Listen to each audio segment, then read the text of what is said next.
Ayo guys, sekarang jangan lupa klik subscribe dan aktifkan loncengnya. Jangan lupa di-share ya.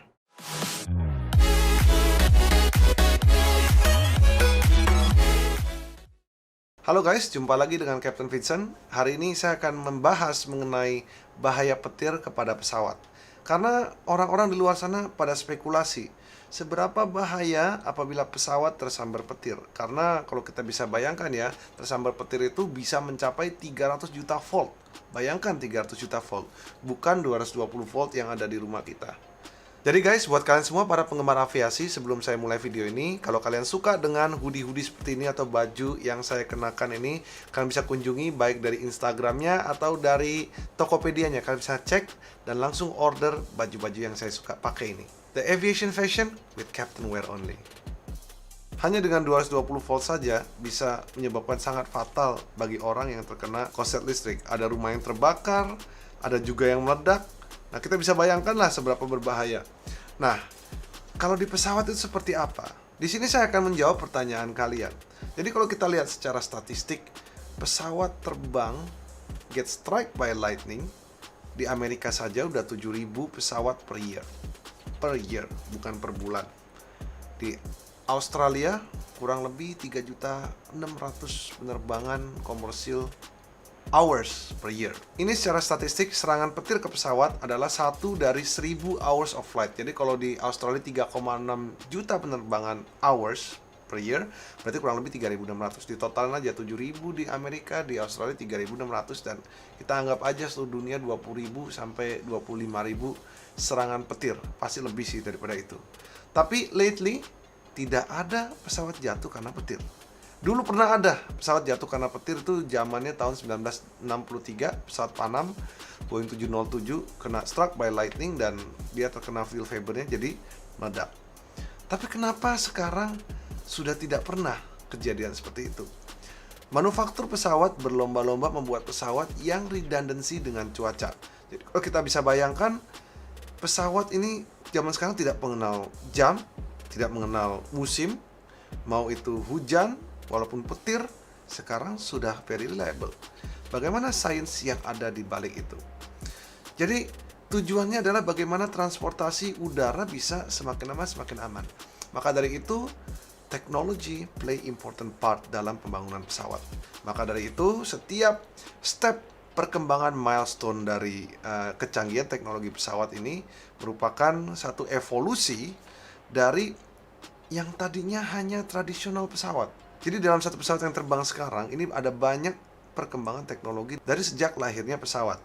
Nah, pesawat ini kebanyakan dibuat zaman dahulu menggunakan bahan aluminium. Nah, aluminium ini adalah sebuah konduktor. Jadi kalau yang paham listrik, ini adalah penghantar listrik yang sangat baik. Jadi kalau kita pegang konduktor, kita colok ke listrik, kita kena ground, ya kita kena strom. Jadi bahan aluminium tersebut sangat baik ketika itu menghantarkan listrik.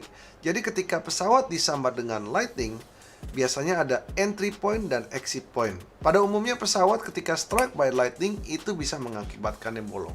Nah, bahayanya pesawat terkena lightning sebenarnya is quite safe. Ketika pesawat kena strike, biasanya dia dihantarkan dan dibuang kembali karena dia cari area di mana yang paling least resistant, yang lebih rendah resistensi. Jadi ketika pesawat kena strike dengan lightning, orang yang di dalam itu nggak kena. Jadi teknologi yang digunakan adalah Faraday cage. Ini ditemukan oleh Michael Faraday pada tahun 1836, di mana perlindungan cage ini akan menghambat elektromagnetik untuk strike dan menghantarkan ke dalam apa yang ada di dalam cage tersebut. Lalu teknologi tersebut digunakan dan cukup dan sangat efektif bagi aviation. Nah, permasalahannya adalah bagaimana pesawat semakin berevolusi. Semakin tahun dicarilah bagaimana pesawat bisa semakin efisien. Timbullah sebuah material yang dinamakan dengan komposit. Komposit material ini, dia beratnya lebih ringan daripada aluminium. Jadi 20% lebih ringan, maka dari itu pesawat juga semakin irit bahan bakar. Nah, akan tetapi pesawat dengan bahan komposit material, apabila tidak ada treatment khusus, ini material tidak menghantarkan listrik dengan baik. Apabila terstrike dengan lightning yang cukup besar, ya itu kan menyebabkan panas dan itu bisa membakar dan berbahaya sekali. Maka dari itu mereka mencari bagaimana solusi untuk mengatasi agar kita bisa menggunakan komposit material yang lebih ringan, tapi juga bisa menghantarkan listrik untuk menghindari petir menjadi berbahaya kepada pesawat. Maka dari itu mereka menggunakan semacam wiring mesh. Jadi ada semacam kawat nyamuk begitu loh. Jadi ada semacam lapisan di badan pesawat itu membuat pesawat itu terlindungi dari hantaman listrik. Ketika lightning strike mengenai pesawat dan petir mengenai di pesawat, dipastikan tidak sampai mengenai semua materi yang ada di dalam, tapi dihantarkan kembali ke bagian belakang sehingga exit dari pesawat. So, kalian bisa lihat bagaimana secara statistik kita anggap saja 25.000 pesawat yang terkena lightning every year, tidak ada satupun yang jatuh belakangan.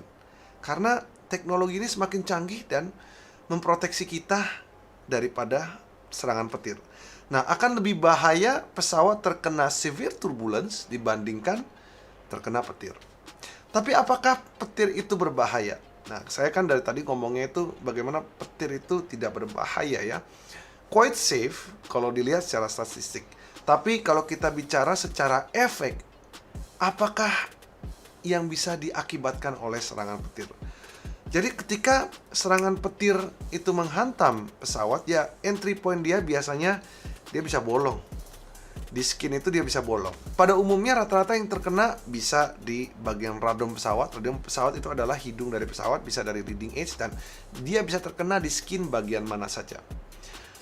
Nah, yang dikhawatirkan adalah bagaimana serangan petir ini dia akan membolongi skin itu, di mana ketika dia bolongi di sana ada kabel-kabel yang di dalam. Ketika kita bicara serangan petir kan biasanya ada air-air lagi yang menemani petir tersebut ketika lagi badai misalnya thunderstorm.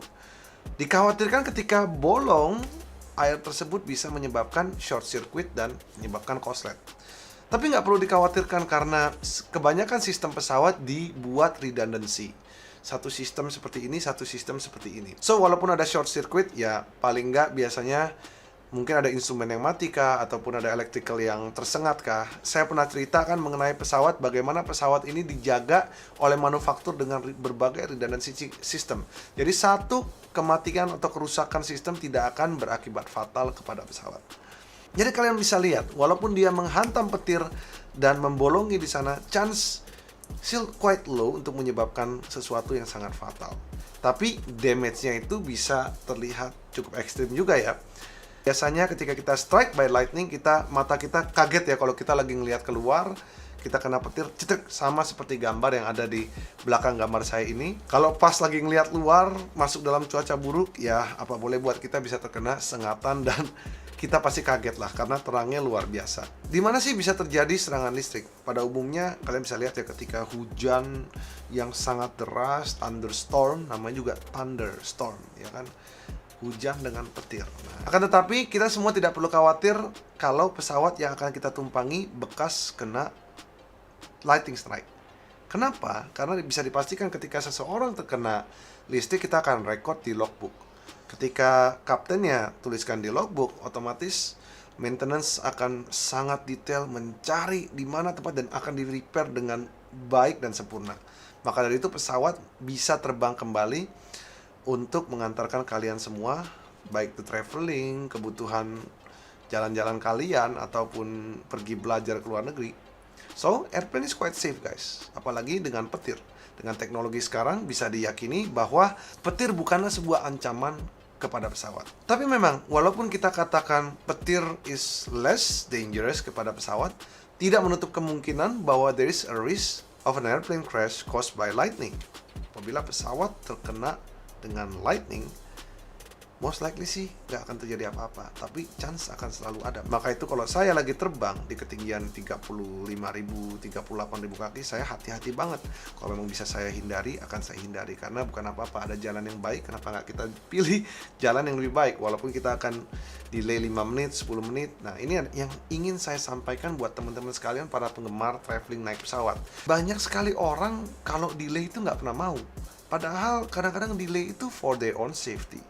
Karena saya sebagai YouTuber aviasi yang juga memang melakukan praktisi di dunia penerbangan, dan besar sekali keinginan saya melihat penumpang saya bisa lebih mengerti ketika traveling di udara, lebih mengerti pilotnya, lebih mengerti maskapainya ketika delay, kita bisa mengerti kenapa, dan oke lah, take your time. Yang penting itu safe buat penerbangan kita.